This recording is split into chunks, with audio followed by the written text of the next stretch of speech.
Well, good evening and welcome to Tucker Carlson tonight. Just 3 days ago, in an interview with NBC, Congressman John Lewis of Georgia called Donald Trump illegitimate.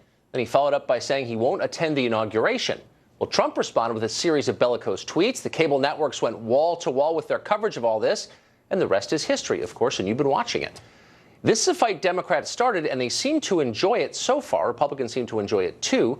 But what's the greater point of all of this? Will attacks like the one from Congressman Lewis help the Democrats win elections going forward? And it's not an idle question, given that in the past 8 years under Barack Obama, the Democratic Party has lost more than 1,000 office holders nationwide. Joining us now is someone who wants to lead the Democrats into the future, former Fox contributor Jehmu Green, who is running for DNC chair. Jehmu, thanks for joining us tonight. Good evening, Tucker. So you were asked about this over the weekend on Fox and Friends, asked about Congressman Lewis's statement, and you described what happened in November as the alleged election. I think I'm quoting you exactly, the alleged election. By that, did you mean that it's an election that didn't actually take place, or that we should pretend didn't happen, or what did you mean? As someone who wants to lead the Democratic Party, what's your position on that? Here's, I think, the position of not just Democrats or Republicans, just like I said that morning, Americans. Something happened in this election with Russia. Something happened that was so significant that the Democratic members of Congress that got that classified briefing stormed out of that room. And we may never know what that is if it stays classified, but we all have those questions. And to your opening, Tucker, I don't think anybody enjoys this. I don't think anybody likes this. This is an attack on our democracy. And Donald Trump had an opportunity after he was the president-elect to start to try to heal the wounds from the election. And instead, he chose to take us in a different direction and continue his type of just baseless attacks. But someone like John Lewis, who is the Navy deemed so respected and American that they named a ship after him, to see what Donald Trump is doing on Martin Luther King Day, no one is standing for it. Not Democrats, not Republicans, not anybody who cares about the future of this country. So he's the one congressman out of 435 you're not allowed to attack. But that's my question to you, though, that's ridiculous. My question to you is, though, if you're elected chair of the Democratic Party, I intend to be. And you intend to be. Your line to Democrats, when you go across the country to the Jefferson Jackson dinner or whatever, you're going to say, we would have won that election if only Vladimir Putin, in ways we can't explain or be specific about, hadn't intervened. No. So your understanding is Hillary lost because of Putin. I think that's what you just said. No, that's not what I said. And so don't put words in my mouth, Tucker. There are lots of things the Democratic Party needs to address. Certainly, we have to find better ways of communicating our issues in a way that are going to inspire communities to turn out for us. We have to make sure that we are defending our policies in the same way that Donald Trump was so effective as a communicator. We have to be able to do the same thing, and we will do it, and we'll win by telling the truth, which is the opposite of what we saw from the Republican in the race in 2016.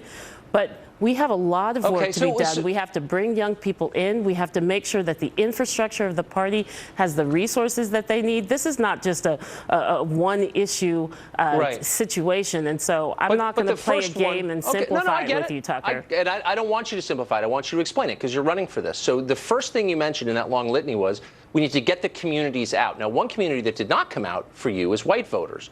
Hillary Clinton won 37% of the white vote. That's the lowest number any Democrat running for president has received in more than 30 years. So it's clearly a massive problem for her. Do you see that as a problem? And what would you do to rectify, to get white voters to vote Democrat again?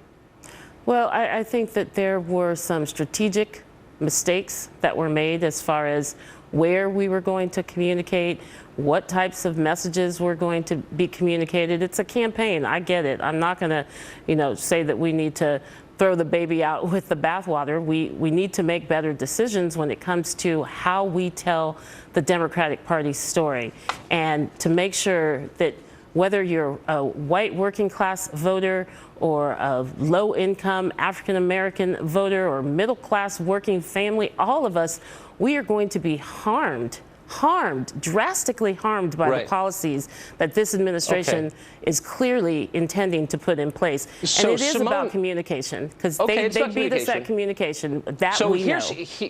here's a famous and skilled communicator. Her name was Simone Sanders. She was, in fact, the spokeswoman for Bernie Sanders, kind of a big deal. And she said this, and I'm quoting, on CNN, in this November after the election, in my opinion, we don't need white people leading the Democratic Party right now. Do you agree with that? Look, I think that it is great to have people like Simone's passion, and certainly the young voters that were attracted to Bernie Sanders.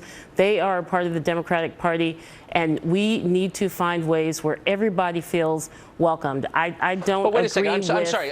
What do you think of that? We don't need white people leading the Democratic Party right now. Do you think she should have said that? Do you think that's an okay thing to say? And do you agree with it? Well, clearly I'm in the race, Tucker, so I very specifically think we need to move Green leading the Democratic Party right now. No, don't be silly. Answer the and that's question. where I mean, she said that's we don't why need I got white into the people. race. Okay, but hold on. This is not a fringe person. This is Simone Sanders, who you know.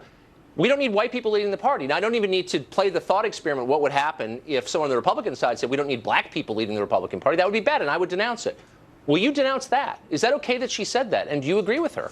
Look, just because we have the same hairstyle doesn't mean that I agree with everything that she says. And certainly, I think you should have Simone on your show.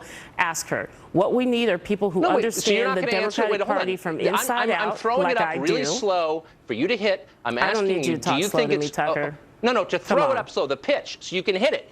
Do you think it's okay to say we don't need white people leading the Democratic Party? And I'm expecting you're going to say that's an appalling thing to say. You can't say that about an entire racial group. Go ahead. It's not the right message that needs to be out there right now. But is it wrong to say that? What do you mean not the right message? Is it a good thing to say, or is that an immoral thing? I mean, can you imagine saying that yourself? It's not what I believe. It's not what I believe. Okay. So I don't know why I'm having a conversation with you about what another African-American woman said. Well, I explained it to you at the beginning. We don't all think and say the same things. Of course, I'm not suggesting that. Look-alike. Hillary Clinton, who's not an African-American woman, said in April during the campaign, she said, and I think I'm quoting her, we need to recognize white people, our own privilege, and practice humility. And I thought, well, that's sort of a big generalization. Do you think unemployed machinists in Ohio need to recognize their privilege, or the children of OxyContin addicts in Appalachia need to recognize their privilege? I mean, what do you think? Tucker, is there a reason white voters abandoning the Democratic Party because maybe they feel attacked by things like that? Is that a crazy thing to say? Look, Tucker, you're a really smart man, and you understand. I'm asking obvious questions. You understand nuance and communication, and you do a lot of critical thinking. Trying to boil that statement down into something that is an attack on a voter in a certain state, that's just ridiculous. I'm tired of these types of conversations, and really, quite frankly, I'm quoting Hillary Clinton here. I'm not saying taking that out of context. This is a real conversation. No, this is what makes people opt out of politics, question. and part of why we lost is because people weren't inspired. They were disgusted. They were disgusted by the discussion in the 2016 election. So my asking what Hillary Clinton meant when she said that in public is, quote, part of the reason people are opting out of politics? I'm quoting a candidate you supported and asking you to comment on what she said. And you're accusing me of being divisive. Is that what you're doing? Do you think you're divisive, Tucker? Do you think you're a I'm uniter? asking you, Which I'm side of it are asking you on? if that's a fair thing to say. And my own view, as you can probably tell from my tone, is that's an awful thing to say It is about people based on their skin fair color. to acknowledge that there are issues of white privilege out there that concern very specific communities, and they're based in reality. But it is also absolutely fair and something that I think Democrats understand about the pain that all Americans are going through. But I'm not going to sit here and have this conversation that conservatives, Republicans want the Democratic Party to be having and to divide us in this way. Because actually, we are united. We are united in what we need from an economic fairness standpoint. We are united in what we need to protect women's rights, which are coming under attack before this administration even takes a step into the White House. We are united. I'm not going to let you divide us along those lines, because it's not as simple as that, and quite frankly, it's not as stupid as that. I was quoting Hillary Clinton and asking you what you thought of it, and you started calling me names. And I'm merely trying to get your view, but you retreated immediately into talking points. So let me get specific again and see if you can handle it. Let me see if you can respond. You've got thick skin. If you can respond to this one. So you're saying you're looking for an economic message that speaks to the needs of the middle class and of working people of all colors. And I applaud you for attempting to find that message. So for 8 years, President Obama has been telling us he wants to lower drug prices because they're too high, right? And that was part of the purpose of Obamacare, but it didn't work, as you know. They're still too high, right? Right. A very fast way to do that would be to re-import drugs from Canada. Donald Trump is calling for this. Why in 8 years did Barack Obama not call for that? Barack Obama called for so many fixes to Obamacare. No, that's not you to Obamacare. You understand what Republicans did when that man was first inaugurated. They said on day one they were going to obstruct, and they successfully did in many ways. He and the administration were very clear. There are lots of things we need to still fix with health care. There are lots of problems. What about re-importing drugs at a cheaper prices. price from Canada? But if you don't have Why wouldn't he somebody be for that? in Congress, if you don't have any leadership on the other side who understands they need to put the American people first instead of trying to destroy Jimmo. government because they Jimmo, this didn't is like silly. Barack Obama, This is silly. that is what is wrong. Come That on, is what you're keeps people above this. disenfranchised. Look, I don't want to relitigate it, but if you're going to generalizations that aren't true, Democrats held all three branches of government when Obama came into office. Look, I'm just Tucker. asking. Here you have Donald. That's transparently false. Here you have the Donald obstruction Trump. that the Republican Party did to fixing Obamacare, to making sure that we could continue to get health care in this country better, or are you just going to pass on was abysmal. Do you know what it is? If you deny it, that's I'm on not you. That's on you. You and your therapist can talk about that. I'm not denying that Republicans tried to stop Barack Obama's agenda. And sometimes it was justified and others it wasn't. But I'm asking in this very all of the time. I'm asking you a very specific question.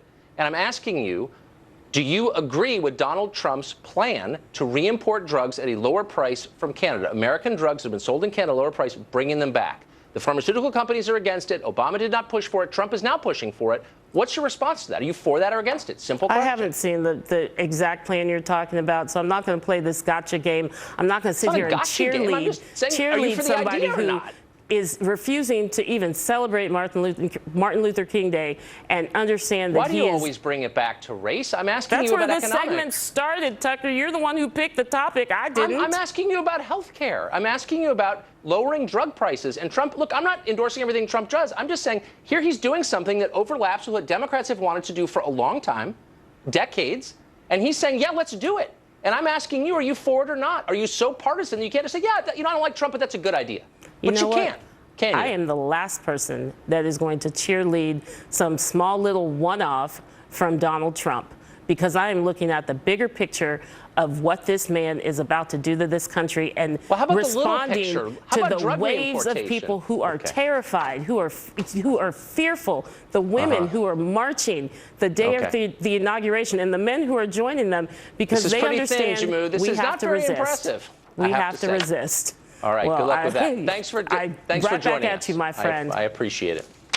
Well, we're less than 100 hours away from Donald Trump becoming the president of the United States.